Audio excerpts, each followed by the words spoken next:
ये आकाशवाणी देहरादून है। अब आप व्याख्या चंदोला से उधम सिंह नगर जिले की चिट्ठी सुनिए। लेखक हैं राजीव शंकर शुक्ला। उधम सिंह नगर में 5वें उत्तराखंड राज्य खेल 2024 आयोजित किए गए। खेलों का उद्घाटन करते हुए मुख्यमंत्री पुष्कर सिंह धामी ने कहा कि राज्य सरकार खिलाड़ियों के उत्थान के लिए प्रतिबद्ध है। उन्होंने कहा कि इस आयोजन से न केवल राज्य के खिलाड़ियों को अपनी प्रतिभा दिखाने का अवसर मिलेगा, बल्कि उन्हें राष्ट्रीय और अंतर्राष्ट्रीय स्तर की प्रतियोगिताओं के लिए भी तैयार किया जाएगा।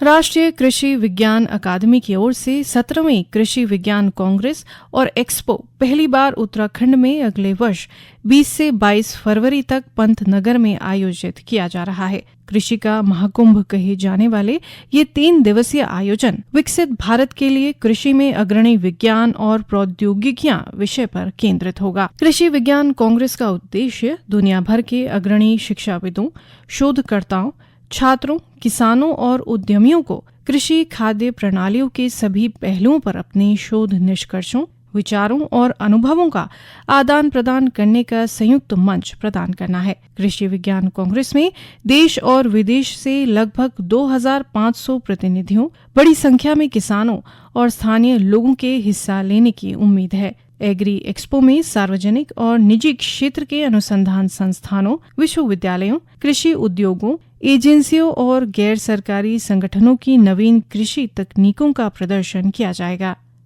गोविंद बल्लभ पंत कृषि एवं प्रौद्योगिक विश्वविद्यालय पंतनगर के वैज्ञानिकों ने एक बार फिर दलहनी की 3 व चारे की 1 उन्नतिशील प्रजाति विकसित कर किसानों को समर्पित की है। इससे पहले भी अभी हाल ही में रबी की विभिन्न फसलों की 7 उन्नतिशील प्रजातियां संस्थान ने किसानों के लिए बनाई थी। नई दिल्ली में आयोजित एक कार्यक्रम में बदलते जलवायु के अनुकूल टिकाऊ खेती के लिए 34 विभिन्न फसलों और 27 बागवानी फसलों की कुल 109 प्रजातियों को जारी किया। इन प्रजातियों में देश के प्रथम पंतनगर कृषि विश्वविद्यालय द्वारा विकसित दलहनों की 3 प्रजातियों पंत चना 10, पंत मसूर 14 एवं पंत मटर 484 तथा चारे की CSV 57F प्रजाति को भी जारी किया गया। उधम सिंह नगर जिला विकास प्राधिकरण ने प्रधानमंत्री आवास योजना शहरी को धरातल पर मूर्त रूप दे दिया है। इस योजना के तहत 15 एकड़ भूमि आवंटित है, जिसमें गरीबों के लिए 1872 आवास मोनोलिथिक तकनीक से बनाए जा रहे हैं। 15 महीने के रिकॉर्ड समय में इस योजना को पूरा करते हुए लाभार्थियों को दिसंबर 2024 तक आवासों का आवंटन का लक्ष्य रखा गया है। जिले में जल जीवन मिशन की योजना कार्यों में तेजी लाते हुए इन्हें जल्द पूरा करने के निर्देश दिए गए हैं। जिले में जल जीवन मिशन योजना के तहत कुल 333 पेयजल योजनाओं के सापेक्ष 171 पूरी हो चुकी हैं, जबकि 44 योजना में 90% कार्य हो चुका है। शेष 118 योजनाओं में 60 से 80% कार्य प्रगति पर है, जिन्हें अक्टूबर तक पूरा कर लिया जाएगा। केंद्र सरकार की महत्वाकांक्षी प्रधानमंत्री जनधन योजना उधम सिंह नगर में गरीबों और कमजोर वर्ग के लिए वरदान साबित हो रही है। विभिन्न बैंकों द्वारा जिले में अभी तक 9,94,000 जनधन योजना के खाते खुल चुके हैं, जिनमें 3,99,000 महिलाओं के खाते हैं।